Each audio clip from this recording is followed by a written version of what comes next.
Welcome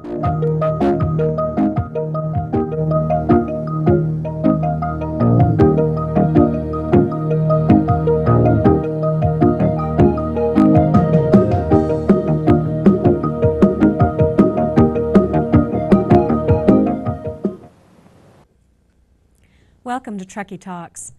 1997 kicked off with a bang with the floods that became known as the New Year's floods of 1997.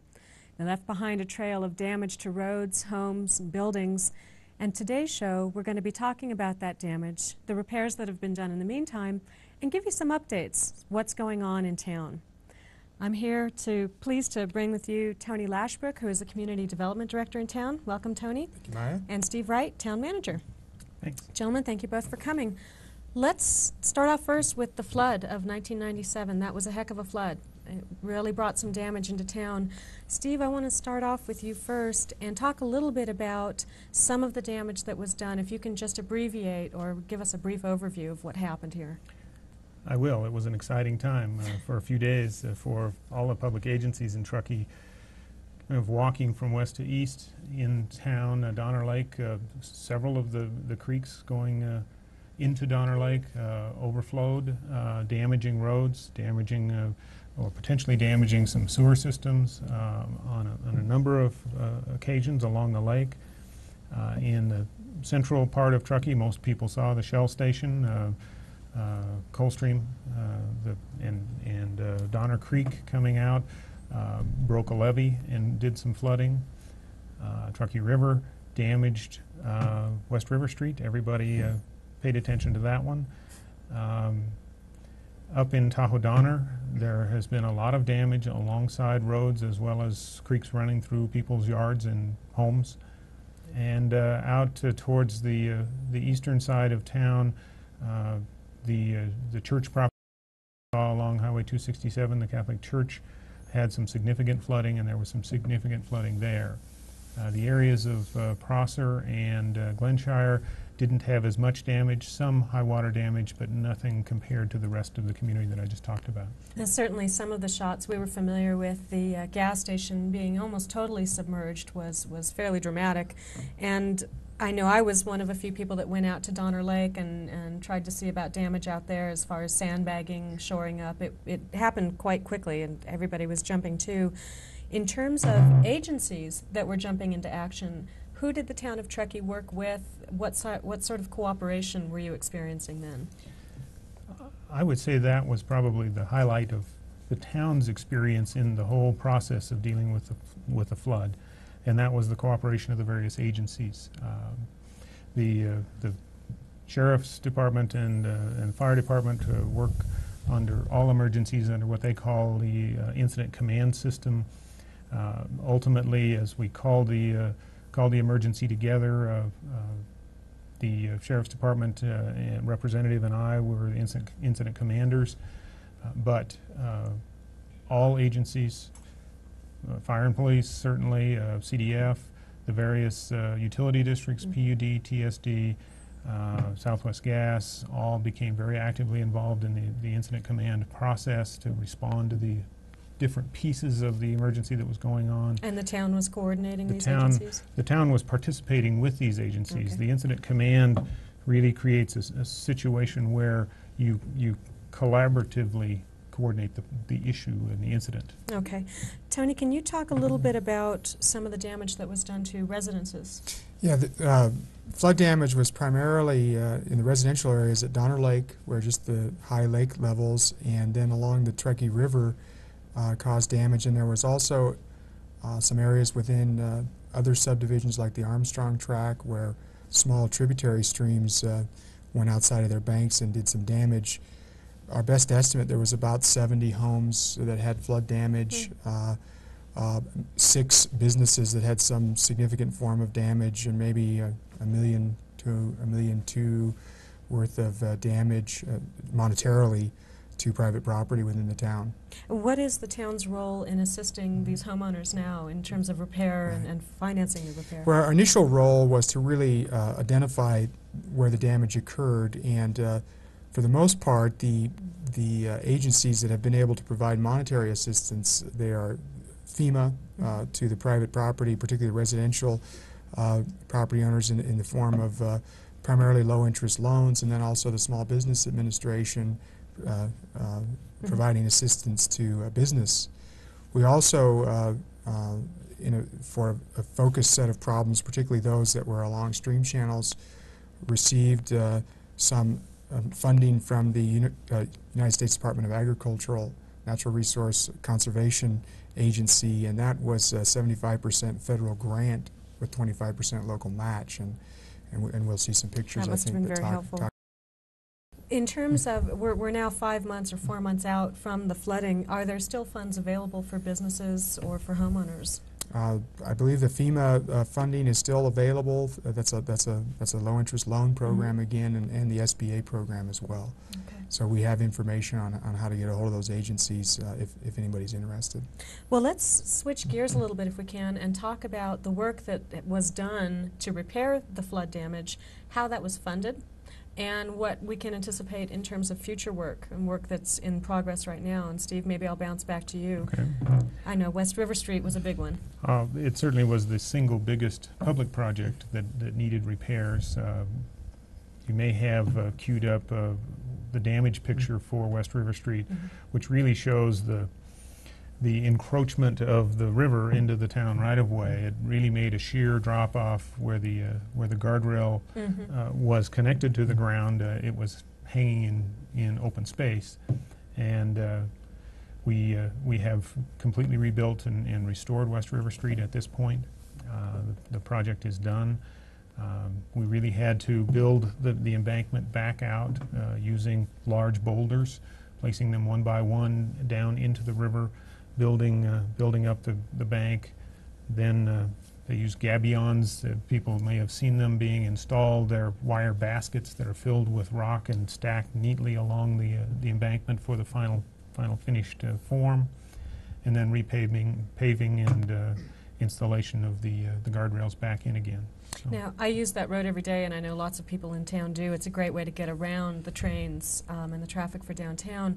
Is the road now done? Is that its completed stage, or? That is its completed stage, with the exception that we're asking through the federal aid system of highways to have an additional repaving done on the road surface.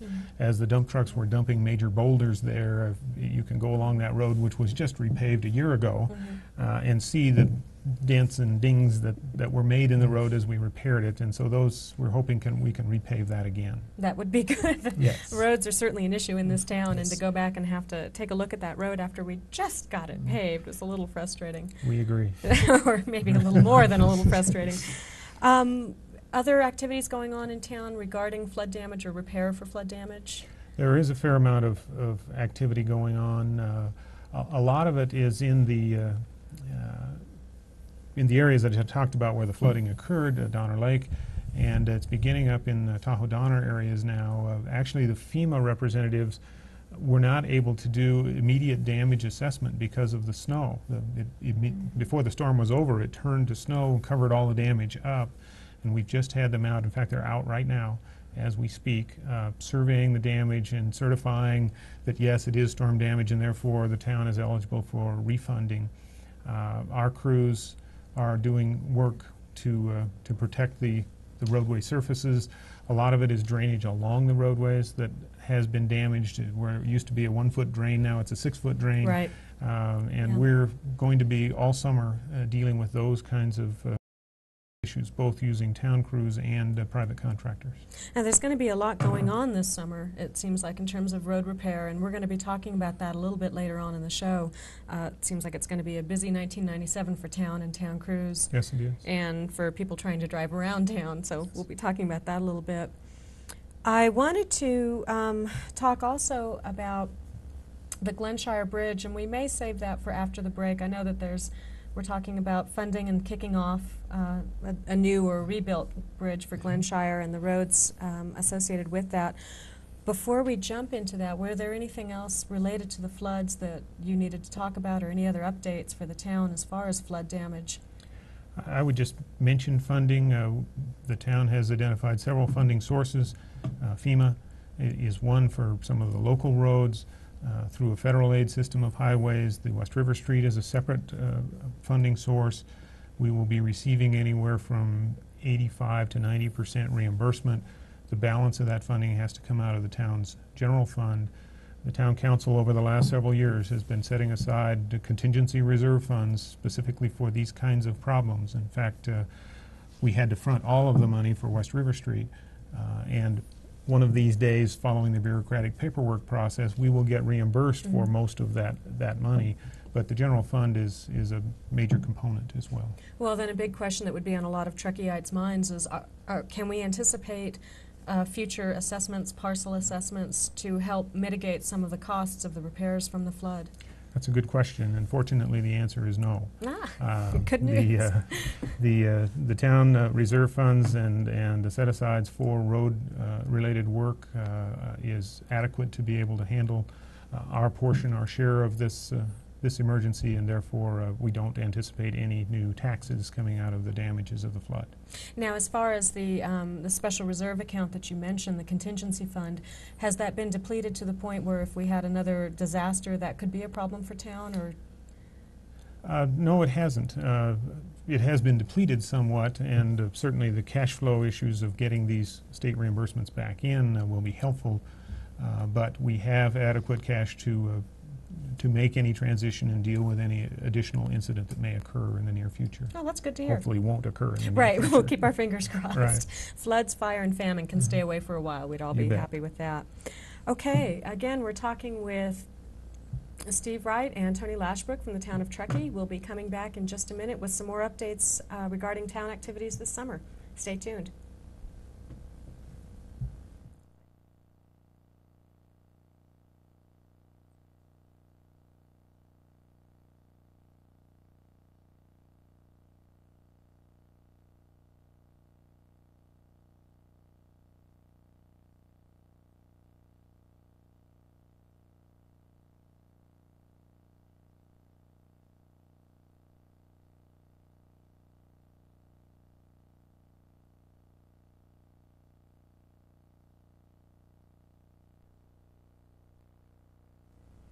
Welcome back to Talks. We are having a town update show today, and we have Steve Wright and Tony Lashbrook from the town of Truckee. Welcome back. We left off talking about flood damage from 1997 flood, and now we'd like to talk about the Glenshire Bridge. We're getting a new bridge. Finally, that's exciting. We are. Steve, tell us about the bridge itself, the design of it, and when we can expect to see it come in. The town council has been going through a process for the last year, identifying what the design would be, and also going through all of the environmental review processes that need to be gone through because of the sensitive nature of the area and crossing the river. We have some graphics here that I think might be helpful to show the viewers, first of all, where the bridge will be located. This is a picture of Glenshire Drive crossing the Truckee River. And Truckee is on this side of the map. The existing bridge you can see is the paved surface here, and the new alignment of the bridge is in red, which will be just upstream from the existing bridge. The construction will occur without any interruption of traffic. The old bridge will be left in place while construction is going on with the new bridge, and only after the new bridge is totally operational will traffic be shifted from the old bridge. That's good news. That's good correct. news for all the Glenshire residents. About the bridge itself, what kind of canter is it going to have? Is it as steep as the existing bridge, or? It will not be quite as steep as the existing bridge. This next graphic probably shows that better. This is a side view prepared by the engineer, showing the Truckee River going under the bridge. The Southern Pacific Railroad, now the Union Pacific Railroad, goes under the bridge as well. And in fact, the entire bridge has to be raised an additional 3 feet higher than the old bridge, because railroad standards now require that the bridge height over the railroad tracks has to be higher. All that said, the grading in both directions from the bridge will have this angle slightly less than than the existing bridge, so we believe that both in width and in steepness, it will be a safer bridge safer for bridge. all the residents. Will this take much change to the road itself in terms of the entry to the bridge, or? Not significantly, less than 1,000 feet each direction from the bridge. The ramping changes will occur, but we don't see that as a significant difference from the feel of the existing bridge as far as access to it. Okay, so we'll have a bright, shiny new bridge. What about the road leading up to it?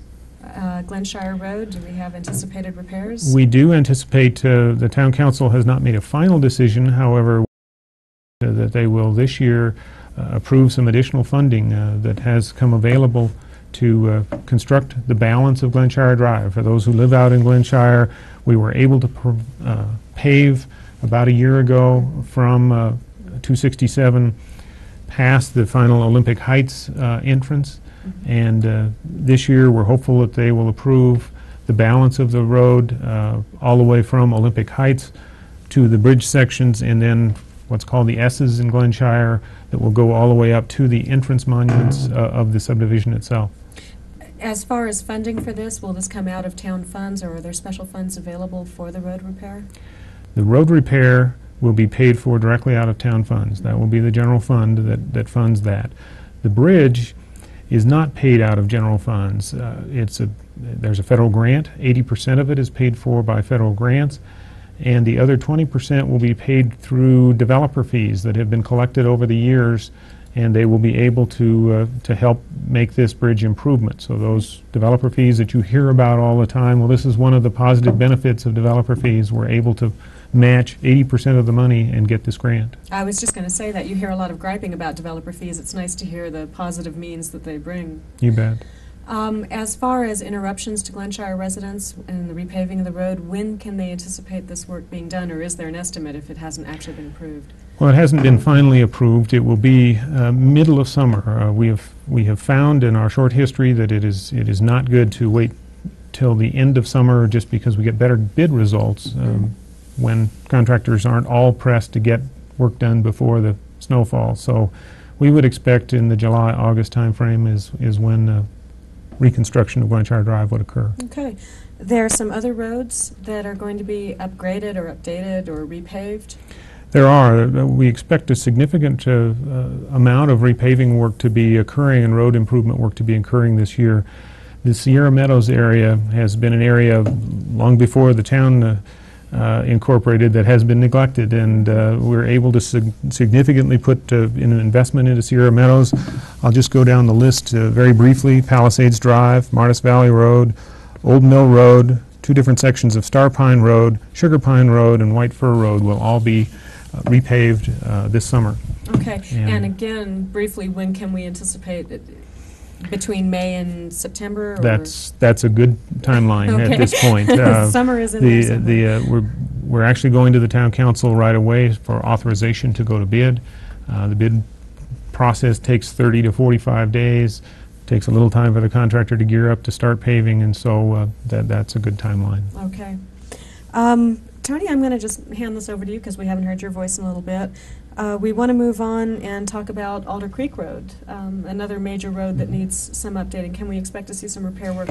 Again, as Steve pointed out, the council is currently talking about funds for both Glenshire and Alder Creek. This would be to match some FEMA monies that were received as a result of the '95 flood. The creek doesn't receive a lot of traffic, but it's important because it's a school bus route and a truck route because of the steepness of Northwoods, and the hope is to put a greater effort into fixing it this summer so that the repair will last a great deal longer than a simple overlay. So that's another element of this year's repair that we're hoping occurs. Well, anybody that lives in Tahoe Donner can also tell you it's a critical road when Northwoods is closed due to ice or snow, and another important road. Well, let's move on then from some of those roads and go right downtown. What's going on downtown? We're hearing about a roundabout. Some people know what that is, some people don't. We're not all clear on where it's happening. So tell us a little bit about that. Well, the roundabout is a part of of a project that we call the Western Undercrossing, which was really an outgrowth of the merger between the Southern Pacific and the Union Pacific Railroad, and that merger occurred several months ago. The downside of the merger from the town standpoint is that rail traffic is projected to nearly triple as the Union Pacific becomes more aggressive in using the Donner route as a freight line. Right now, one of our key connections to the south side of the community is across the railroad tracks at Highway 267 at Bridge Street. And as that train traffic increases, it's going to be much more difficult for our citizens and our visitors to get back and forth across that because the gate will be down and trains will be going across. So I think we experienced a taste of that during the floods. We when very West much River did. Street was closed. So in our negotiations with Union Pacific Railroad, we really focused on a couple of issues. One was how do we make the town whole out with the increase in rail traffic? We shouldn't have to suffer as a community because of the merger, and we really think that Union Pacific kind of stepped up to the plate, and we came up with a real fair agreement on how to make that happen, and so that's where the roundabout comes in. What we came up with is a project that connects West River Street to Donner Pass Road west of the current at-grade crossing, and Steve will point out to our left here. And kind of orient us, if you will, where we are on the map. We have a diagram, and Donner Pass Road is on the upper part of the diagram. That's existing Donner Pass Road, and West River Street is on the bottom part, and currently the only connection there in the downtown area is the at-grade crossing, which is off of this map. What we've come up with is a design that will have a road going underneath the railroad tracks so that it's unaffected by train traffic, and will connect Donner Pass Road to West River Street and allow traffic to get across and not be affected by trains. Now, one thing you can explain to the viewers that you explained to me off camera, I was concerned that the undercrossing would actually dip down and come back up to West River, but curve in there. Right. Actually, the reason the roundabout heads to the west is because the railroad tracks are rising in that direction towards the summit, and that allows us to get under the tracks, and it's really a fairly flat grade downhill from Donner Pass Road to West River Street, so we won't have drainage issues. It will be a continuous grade. The road, it will be a two-lane road with turn lanes, and there'll also be a pedestrian and bike path that will go under the undercrossing, something we don't have at the current 89 undercrossing. So we'll be accommodating both our vehicles and our pedestrians and bikes on this facility. Now let's come back over to the roundabout. Lots of folks don't know how those work, and how are we going to be teaching people how they work, and where did we get the idea for the roundabout? Well, first of all, the real choice here was a signalized intersection or a roundabout. There will be enough traffic involved in this intersection that a stop sign intersection or other uncontrolled intersection just won't work. The problem with signalized intersections is that they require a lot of lanes for stacking. You might think of the Donner Pass Road 89 intersection as an example. There are multiple lanes of width there, and we were really concerned about how that would work in the downtown area. The roundabout allows us to carry as much traffic at a higher level of service without those stacking lanes. So no one will have to stop in this facility. It's a yield, and the experience has been in the United States and elsewhere that traffic safety is increased, traffic is slowed down, which I think is important to our downtown area, and we avoid waiting at signal lights. So really we think it could be a great traffic advantage for the downtown. In addition, it provides us a gateway feature into the entrance to our downtown, which could be real beneficial. Has this been tried in other communities that are like Truckee? Well, Vail is one where it's been tried in a very similar circumstance, a freeway off-ramp entering their town area. They've actually built a couple of them. It came out in a community survey as one of their most highly rated public improvements, and so we've done our homework, and we think that we think this is the right fit for this particular configuration. Okay. Now, briefly, this leads into I guess you downtown. should show one more. Oh, and Steve, One tell more us what this graphic, is. I guess, Okay. Just we wanted to show one more photo because it does give an indication to your viewers on what the actual undercrossing would look like. This is a computer-generated rendition. Actually, the way this project will be put together is Union Pacific will be building the bridge and the town will be building the road. Union Pacific can build that bridge and keep the tracks open for the majority of the time. It will be a railroad bridge and with a road underneath it, and you can also see the pedestrian path there too. I'm glad you brought that. That's a much more open than what I had envisioned. I had envisioned, and this is much more open. That makes sense. Okay, let's wrap up with there's a lot more to talk about and not a lot more time to talk about these things. I did want to hit on the downtown. This roundabout leads to our downtown area. Are we going to be seeing any upgrades in terms of the roads downtown?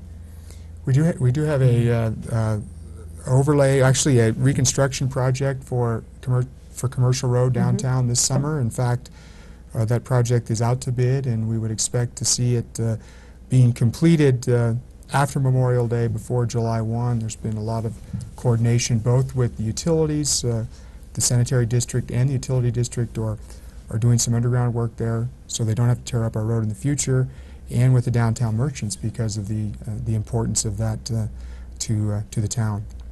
So the impact will be minimalized. So we'll be completing the work before the 1st of Right. July, or before Right. the traffic really gets heavy. That's right. In town. One of the advantages is we'll be getting away from the moat that you have to wade through after to get out of your car and to the sidewalk, and with a little more conventional design for drainage. It's great, great. That's I would something to look add forward one to. other item as well. Both Bridge Street and Spring Street that connect to Jaboom Street and Commercial Row will also be repaved during the same project. So Oh, super. the fact that we paved Jaboom Street a few years ago, this completes the entire loop and should be a real asset to downtown. That'll be a boon for the tourists as well Mhm. as the downtown merchants. Yes. That's good news. Well, there's so much more to go over, and not a whole lot more time to go over it. I really hope that the two of you can make it back to a future show. There's a lot going on in town, and in terms of updates for Southwest Gas, in terms of updates for the Special Districts Workshop meeting, where can people find out information about how to find out what Southwest Gas is doing? Or I think calling Town Hall is probably the best solution there. Our number is 582-7700. okay. And they can ask for the appropriate person to talk to with regards to any of those issues. We appreciate the invitation possibly to come back. The other exciting one is that the Citizens Committee that the Council established for looking at all of town roads is nearing completion of its recommendations to the Town Council, and I think that would be an interesting topic for some of your listeners too. It would be very interesting. Again, an update for the people of Truckee is always welcome. Thank you both Thank you, for Maya. being on the show. It was Thank a you for pleasure the having you invitation. here. And thank you for joining us on Truckee Talks. If you have ideas or suggestions for future shows, please feel free to contact us. Your input is always welcome. Again, thank you for watching Truckee Talks.